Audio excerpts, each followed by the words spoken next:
Yes, Akiiki wararota. Ndairo kurungi chala bakitira TV mwebale. Nkimaito kwa kutanika baitu nyagamba kankumigirize mpako wire buno bumpe. Ngenda musiri kwesereka corona to kwendo sibo mbantu. From my program Press Review, I just go to the garden. So I'm going to hide there until such a time when I have to come back and do the anchoring at 7 p.m. Yeah. Ekiro kyaijo nabanja kitinsa nabanja bamurabizoga parliament mukirabizoga kuba niwe prime minister wa Uganda emyaka 5. So okigamba okyabo kwabayira abakumurabi ya mama iso ni bagamba takusobora. Yes, I think this is not the first Munyoro. Tali Munyoro abandize kurabi wa mama iso. Any Munyoro who has been at the top has been, I think, bamurabize mama iso. Kajura was a prime minister, but every time wagenda garudio za Kampala wahuraga mningo barabi ya mugama iso Kajura, and yet I think is one of the honest people this NRM government has ever had. Nabanja omuntu ayabaire councillor ha district, yafoka member of the district executive, yafoka deputy RDC, yafoka RDC, yarugaho yafoka woman MP Kibale, yafoka woman MP Kakumiro, yafoka state minister for health, and now a prime minister. I think omuntu akumulira maiso akubaine kizibu hamutwe. Nabanja is capable. Yeah, Nabanja is capable. Akaire kanu kanyintu no tugamenti nkabunyoro tulire kikoto muno. Very true. I want to thank President Museveni for considering Banyoro n'okutuhereza ekitinisa kya prime minister. That is very great. I think buli munyoro wena ojja kulubasa omuntu oteera iguru because we have a prime minister. Baite kintu kijja kwongera kuba kya makuru what Nabanja does and this government of NRM to the people of Bunyoro by addressing the issues that have been affecting the Bunyoro for years. The land question issues, the university issues, and of course, Abanyoro kutunga share yabo magita and all those issues that zikainzi ruma Abanyoro for years and that have not been attended to. And we are very grateful to the president, but appointment ya Nabanja ija kuongera kora meaning Nabanja wara tugasira nka Abanyoro namno by addressing the issues zikainzi ruma Abanyoro for years. Bunyoro tufunire ba ministers bana. Don't you think Bunyoro nunkoto amasaza gona mukaga mali tukwa ntufuna bakusingaho? Well, I think I have to thank President Bagamba Nyatanya tekera waijaha. But ekyaba minister banarundi batano because during Obote's government Bunyoro yabagana minister omurundi babiri baitukana lot was done. So the numbers mu current setup of this NRM government zikumataringa, but I think it's abtamataringa muno though. Why? Because number one, nyo ishe nyako indra number one, the distribution of the ministers. I think you cannot go to the Greater Kivala alone and get 4 people. 4 people, 3 if I'm not mistaken, 3, and you come to Hoima. Yes, we are very happy our minister Wikitinisa Mary Grace Mugasa. We are very grateful. We are very grateful that woman has the capacity and I'm very sure she will deliver. Baita abantu ba Hoima bakamunaga. Ebya politics nko bikaba, yes arasobole kurabamu, but I think president kuongera kumuwa minister that is a vote of no confidence koleke abantu that achaina mu muramwa. I think distribution of ministers koma abantu basatu in the one greater district ya Kibale okaija Hoima hano kakomaho Mary Mugasa. We are very happy, we are grateful. Kando kanaga Karubanga David, a man who has been so reliable, omuntu abaikaire abantu bonna bayirukiraho alengereho kuonyera, and Karubanga is one minister who has not just been based in Hoima. He would move to Masindi, he would move to Kiriandongo, he would even move to Kagadi. I think abantu kibakiwine nko bwagamba Europe kato to pay singoma. Baitu Karubanga bagamba Abanyoro benyini n'into twamurwanisize mu president oko.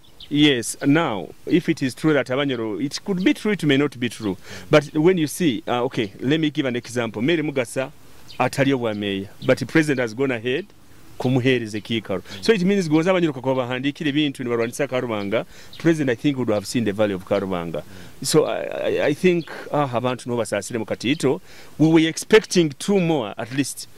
If Nabanja was made prime minister, Owekinisa Mugasa bakamuho bwa minister, Karubanga kaba maintained, bakakomayo n'omuntu oli Masindi, I think Bunyoro Abanyoro tubakwere with any other question eyokwe tombo itali cabinet end. Kandi minister no batuhaire na muyanga kacha ono kubana we state minister wa Bunyoro. Abanyoro bagamba nti bakwenda Omunyoro mugenzi wao.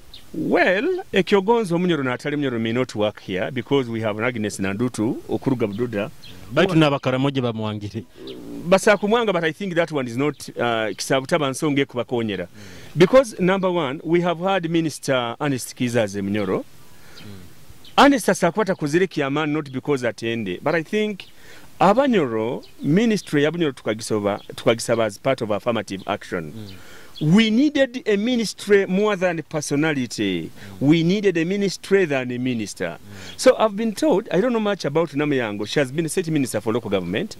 I've been told she is a hard-working woman. Mukozi. Namuyango abairona hano Bunyoro akaba I think nanka tuta nanka nyabyeye. Yeah. So as long as ministry Abanyoro kusigara netunga budget ya milioni 8 per year, which is almost even etakwika budget ya town council, some big town councils. Eja kusigara etagasira Abanyoro. We shall continue having a minister of Bunyoro affairs, and when we don't have a ministry, Bunyoro needs a ministry. Bunyoro does not need a minister. So Namuyango tamunihira mu kikoto muno. Bonzo lese Yesu Kristo, ministry of Bunyoro nkwera kasigara nkokweri, ogamba Yesu Kristo ni state minister of Bunyoro affairs, that ministry will never impact Bunyoro. So we may not expect much unless bahinduire mu ministry ya Bunyoro nko hura ministry of Karamoji. I want you ijuke obwire bwa Janet Katamu seni yabere Karamoji. The kind of money, the kind of project is yakozere. So ulengesaniza ministry of Karamoji when Janet was there, ulengesaniza ministry ya Bunyoro obutobaire na Entekereza. It is nothing. It is more of a minister, a driver, and maybe a personal secretary. Simple. We don't need a minister. Bunyoro needs a ministry. Akiiki usabite hoire bakasoma budget. Budget kibe bikuru kibe okwasira mu budget yenu embalira. Yes, haliho emisoro yeserwe government ekwenda kusasula emisoro ekwenda kusasula amabanja gagitongwa, and of course improving service delivery. Nkuru kitali kyamani munne kihyaka emisoro bulikire ije Empyaka ntusasura, but the question will be esente zikutekwa nkaha, because I was expecting esente nyingi kuiteka mu byobulimi, esente nyingi hati kuiteka nko mu corona ine mumbeera nke yabwire buno mbala abantu bagenda balwire corona mu irwaro, no medicine. And any budget to me as a Munyoro, mbali ntakorora Bunyoro University, where I don't see the establishment of Bunyoro University. I don't think it is not. Bakaba nanka Kiryandongo Institute. Ege University number 1 bagamba omukamweki nati bamuzika Harbajo. Kiryandongo much as is Munyoro, it is just at peripheral kuli. So university is not all of tabana bakuja ne basoma ne batunga degree certificate na diploma. University goes ahead kutugamba university bekuberi hoima hano omuntu wabulisa ina hano enju hoima atungire rent owo muhogo oweki okulya wa airtime atunzire. Abanyoro tebakwera university just abakusoma kuonka. There are other benefits that comes with the university. So okura university Kiryandongo, it is mostly benefiting northerners. This is not a Bunyoro University. So we need something in the middle here, and we have reasons. Omuntu wa masinda ajja kwanguhira kuija hanu, bulisa ajja kwanguhira ija hanu, kakumira yanguhira ija hanu. It takes 2 days or 1 day to leave kakumiro for Kiryandongo. Baita abanyoro bakusana batali barongi mu kusoma twina hoima nansingi oja kwesanga nti abanyoro batitamu n'abasomerayo. Kinsonga ki? When you go to Hoima Nursing School, what happens? There is a problem. Is it education service? I don't know. Bagana advertising emigisa yokusoma habo abana. Abana hano gonza Bunyoro atungire gonzo katungaga 18.8 okagenda nursing school kasabe kikara government sponsorship. They will never give you. There is a lot of corruption. Babigura bika. No, hakinoro mugisa gwogura no mugisa gwoguro sabutagura, a lot of tribalism, a lot of everything. And yet nursing school na bakagereza Bunyoro as part of affirmative action, but it's benefiting different people, and that is very, very unfortunate. And our leaders, I don't know whether they were compromised, they have been too quiet.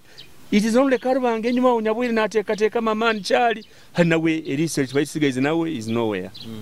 You get my point? So Abanyoro, they want studies. Abanyoro bakwenda kusoma, but there are no opportunities. Hatulata hayota. Obokusanga abantu bakusaba kwesasura, they are just very few. Abana bokusanga abali mu government osangire go Munyoro alo haho ogasa kubali wo mugisanga atomerwa ambulance. It is very hard to make it there. Yeah. Akiiki boje kiroreka kiyamara abantu inkwenda okusobo dakika buno oterera abantu boje kwerinda tukufa. We are going to die. Abantu obatayikirize that ensi eizirwemekizibu. The world has a problem of COVID-19.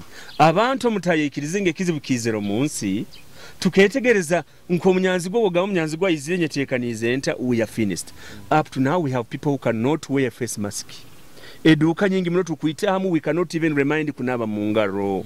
issues of social distancing omuntu wire muna kyalwala enkoro na nfundazi bo mukifuba nagamba kangende bansabire tokulanga tukyali mukizibu kyamani bandogere naye kyalo so government yongere kusomesa abantu naita abanyamakuru tuongere kuterera abantu ba pastors religious leaders ali mukali musomesa abantu betegereze ensi eizirwe emekizibu kya covid kandi obulwaire buno bukwekuusa people's behavior obwotatu arabujunaniziba kugambira neiba kuli hayi nanka iwe sembere utansemberera wewe nanka yukoroti we are finished tukufa tukuwao people should accept people should change oruharaizero wesende turuleke tugira litukanga hakita kusoboka tuleke can imagine ijiwezi bakwasira abana hano bali asomero ndibasoma omusomesa bwire buna kutwara abana mu class mali no isana tali mu Uganda no somesa abana omuzaire no lizingo mwana rugo mukana agenda asomero I think there is madness so we must control this madness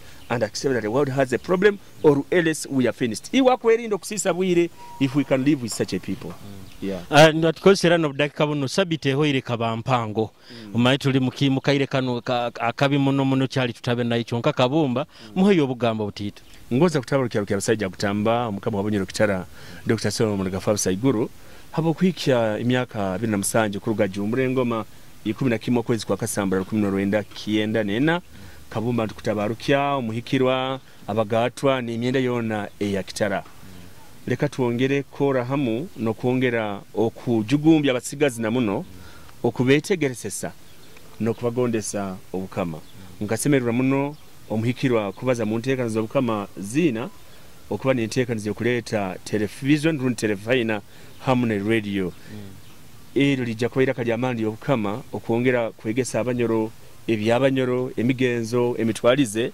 n'enkurakurana ez'obukama I think obukama butandikire kufuuka